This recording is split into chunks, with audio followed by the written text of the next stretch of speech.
selalu dilindungi dan dirahmati oleh Allah Subhanahu wa Ta'ala. Amin. Alhamdulillah, di pagi hari ini kita masih diberi kesempatan oleh Allah Subhanahu wa Ta'ala untuk melaksanakan belajar mengajar walaupun dalam keadaan jarak jauh.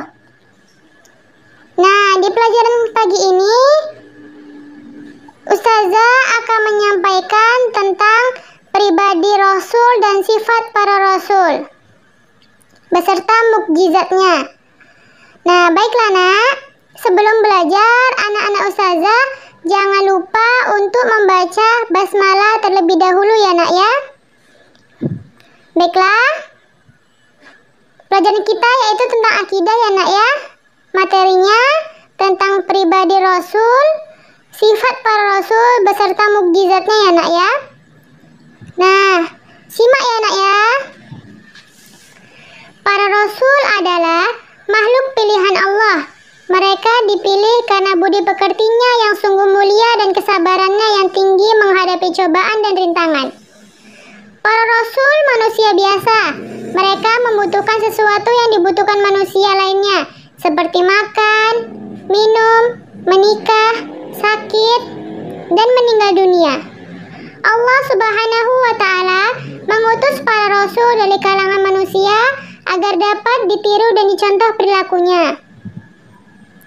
Karena jika dari kalangan malaikat tentu tidak dapat ditiru, dan bukankah malaikat tidak menikah? Mereka juga tidak dapat berjalan-jalan seperti penghuni bumi. Lalu bagaimana mereka berdakwah nantinya? Nah, para Rasul tidak memiliki sifat rububiyah. Apa itu sifat rububiyah anak-anak Ustazah?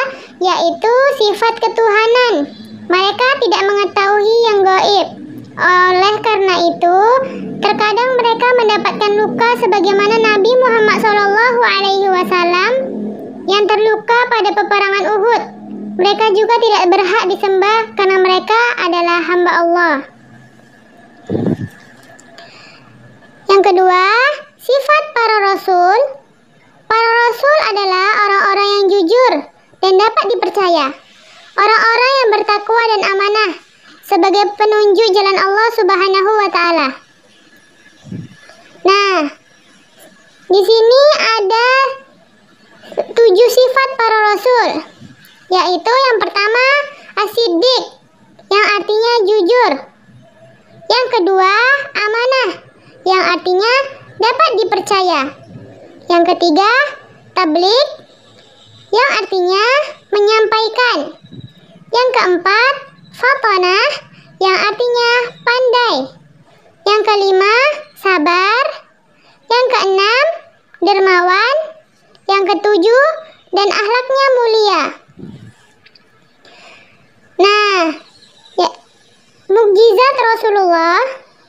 Mukjizat para Rasul yaitu arti dari mukjizat, sesuatu yang luar biasa untuk mengalahkan musuh-musuhnya.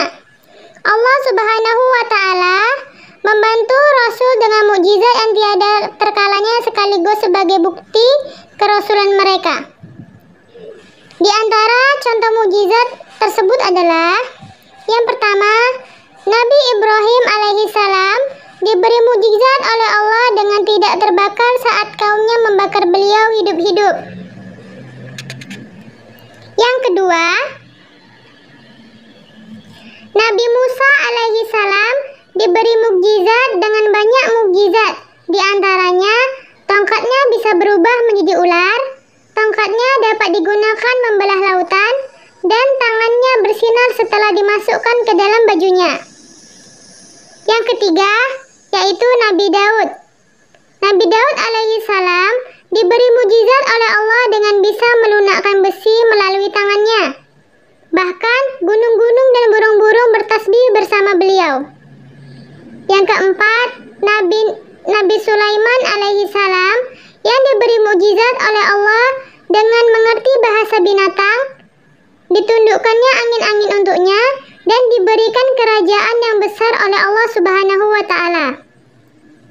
Yang kelima, yaitu Nabi Isa alaihissalam yang Allah beri mukjizat berupa menghidupkan orang yang sudah mati, menyembuhkan segala macam penyakit, Diturunkannya makanan langsung dari langit, memberitahukan kaumnya tentang apa yang mereka makan dan apa yang mereka simpan, membuat burung dari tanah liat meniupnya kembali menjadi hidup. Dan yang keenam, Nabi Muhammad SAW diberi banyak mukjizat oleh Allah. Di antaranya yaitu terbelahnya bulan, naik ke langit ketujuh, yaitu Miraj, memancarkan air dari jari-jari jemarinya, dan Al-Quranul Karim. Nah, semua mukjizat tersebut merupakan pemberian Allah untuk menguatkan kerasulan mereka. Di zaman Nabi Musa, sihir terkenal dan para tukang sihir dimuliakan. Maka Allah Subhanahu wa Ta'ala mengutus Nabi Musa alaihi salam dengan mukjizat yang membuat mata terbelalak dan membuat heran para tukang sihir. Para tukang sihir akhirnya yakin bahwa hal itu dari sisi Allah. Mereka pun masuk Islam dan menjadi orang-orang soleh. Dan di zaman Nabi Isa alaihi salam, ilmu pengobatan tersebar di mana-mana. Maka Allah Ta'ala mengutus Nabi Isa alaihi salam dengan mukjizat yang tidak bisa ditangani oleh para dokter. Bagaimana mungkin dokter menghidupkan benda mati, mengobati orang yang buta sejak lahir dan yang terkena penyakit sopak?